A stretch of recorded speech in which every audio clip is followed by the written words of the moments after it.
தமிழ்நாடு மின்சார வாரியத்தின் இழப்பு தொடர்வதற்கு காரணம் அங்கு நடைபெறும் ஊழல்கள்தான் என அன்புமணி ராமதாஸ் தெரிவித்துள்ளார். பாமக தலைவர் அன்புமணி ராமதாஸ் வெளியிட்டுள்ள அறிக்கையில் தெரிவித்திருப்பதாவது: தமிழ்நாட்டில் 2022, 2023 ஆகிய ஆண்டுகளில் மின்சார கட்டணம் உயர்த்தப்பட்டதால் மின்வாரியத்தின் வருவாய் 96% அதிகரித்திருக்கும் போதிலும் இழப்பு தொடர்வதற்காக வெளியாகியுள்ள செய்தி அதிர்ச்சி அளிக்கிறது.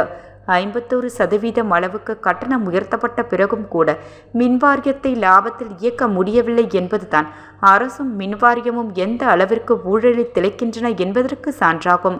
தமிழ்நாடு மின்சார ஒழுங்குமுறை ஆணையத்திடம் தமிழ்நாடு மின்சார வாரியம் தாக்கல் செய்துள்ள 2023-24 ஆண்டிற்கான வரவு மற்றும் செலவு கணக்குகளில் இருந்து பல புள்ளி விவரங்கள் வெளியாகியுள்ளன.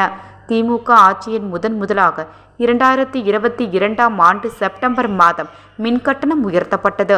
அதன் மூலம் 7 மாதங்களில் மட்டும் மின் வாரியத்திற்கு ரூபாய் 23,8653 கோடி கூடுதல் வருவாய் கிடைத்துள்ளது. இதில் சுமார் 20 மின் வணிகம் அதிகரித்ததன் காரணமாக மீதமுள்ள சுமார் ரூபாய் 18,400 கோடி கூடுதல் வருவாய் கட்டண உயர்வின் மூலம் கிடைத்தது.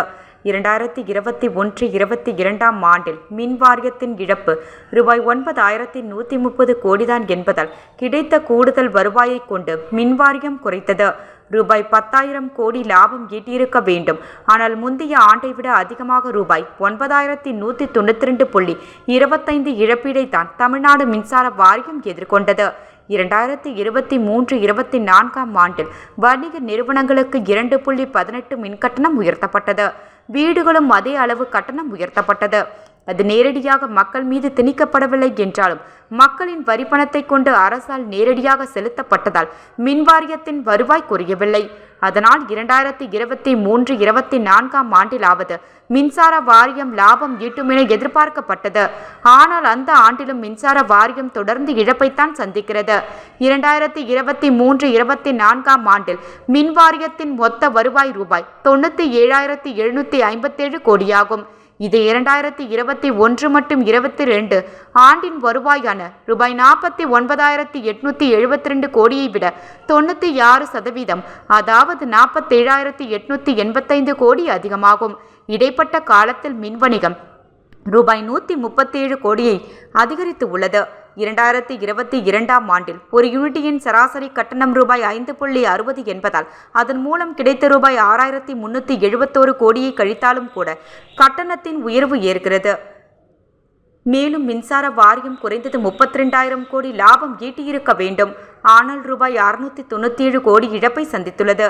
2 ஆண்டுகளில் வருவாய் ரூபாய் 41,514 கோடி அதிகரித்தாலும் கூட இழப்பு ரூபாய் 2,210 கோடி மட்டுமே தான் குறைந்திருக்கிறது என்றால் கட்டண உயர்வால் கூடுதலாக கிடைத்த மீதமுள்ள ரூபாய் 39,304 கோடி எங்கே சென்று மாயமானது?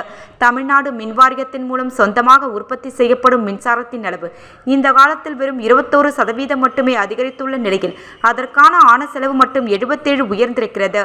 இதுவும் இங்கேயும் நடக்காத அதிசயம். 2021-22 ஆண்டில் 2,552 கோடி யூனிட் மின்சாரம் உற்பத்தி செய்ய ரூபாய் 14,061 கோடி, அதாவது ஒரு யூனிட்டுக்கு 5.50 செலவாகி உள்ளது.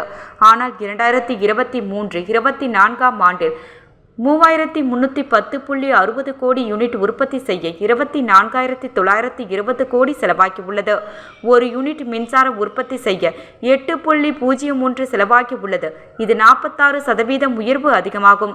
சந்தன கட்டைகளை எரித்து மின்சாரம் உற்பத்தி செய்தால் கூட எந்த அளவு செலவாகாது எனும் நிலையில் நிலக்கரி அதிக விலை கொடுத்து வாங்கியதுதான் இவ்வளவு அதிக செலவாகியிருக்கும் என்று வல்லுநர்கள் தெரிவிக்கின்றனர்.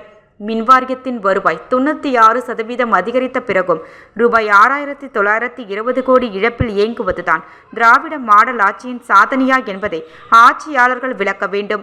வெளியாளரிடம் வாங்கும் மின்சாரத்தின் விலை 49.33% அளவுக்கும் மின்வாரியத்தின் உற்பத்தி செலவு 46% அளவுக்கும் உயர்ந்ததன் காரணம் என்ன என்பது குறித்து உயர்நிலை விசாரணைக்கு அரசு ஆணையிட வேண்டும்.